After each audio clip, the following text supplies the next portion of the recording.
Malika est de retour.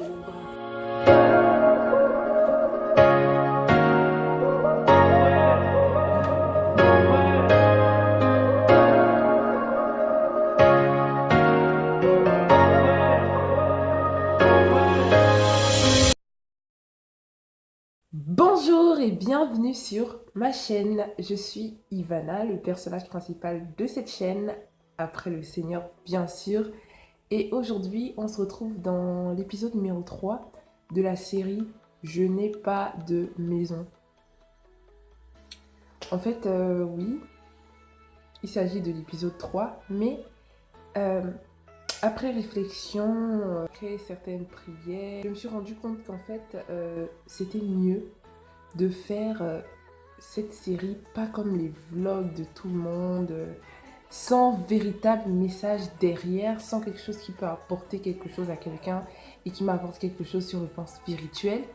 C'est bien de faire du divertissement, mais je me suis dit, je vais plutôt faire ça, plus sous forme de vlog, mais plutôt sous forme de podcast, on va dire, mais pas podcast vraiment, c'est-à-dire avec des vidéos, des images et tout, mais avec un véritable message derrière. Il s'agit d'un message que le Seigneur est en train de m'enseigner dans ma vie. Donc, j'espère que vous allez aimer la vidéo. Bisous! Qui peut contrôler tous les aspects de sa vie? Personne. Essaye et tu verras que la première récompense de cette expérience sera le stress. Le monde et la société nous enseignent qu'il faut prendre le contrôle de sa vie. Ils nous disent « Prends ta vie en main, reprends le contrôle, domine ». L'intention derrière ce genre de phrase est d'aider les personnes en souffrance, ce qui est plutôt bien. Mais ce que je dénonce, c'est l'essence même derrière la doctrine, ou plus simplement, ce que le monde donne comme leçon derrière ces phrases.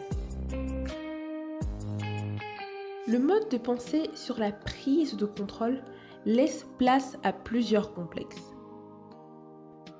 Par exemple, « Oh, je ne suis pas mariée, alors je suis moins bien que ma copine qui est mariée. » Ou encore, « J'ai de l'argent, alors je suis supérieure à tel, parce que soi-disant, le pauvre est forcément paresseux et le riche travailleur. »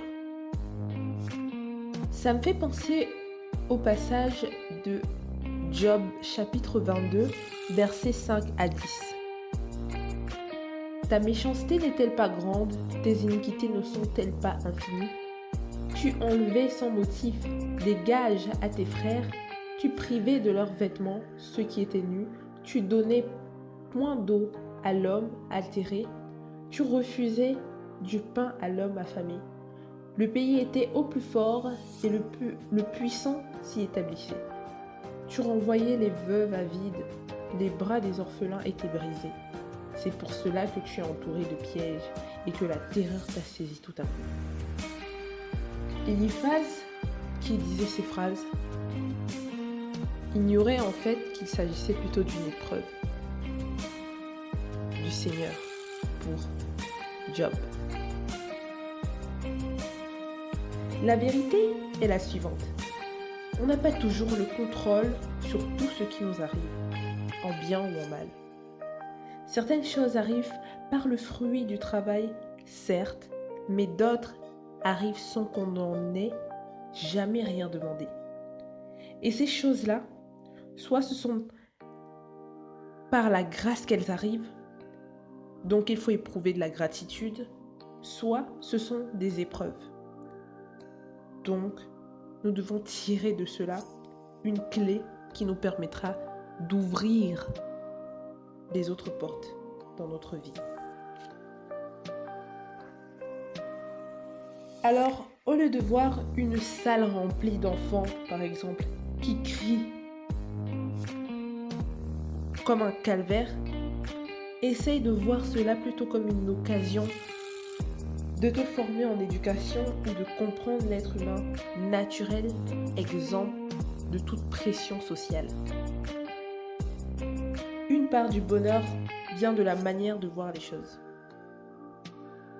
Vois un rejet comme l'occasion d'avoir mieux que ce que tu visais et recommence.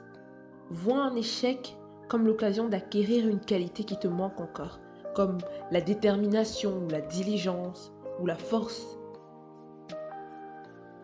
Dès que tu as changé ta manière de voir les choses, laisse Dieu prendre le contrôle. Puis, lève les yeux et regarde les choses simples, mais pourtant si belles qui t'entourent. Regarde les gens qui t'entourent. And be grateful, be strong.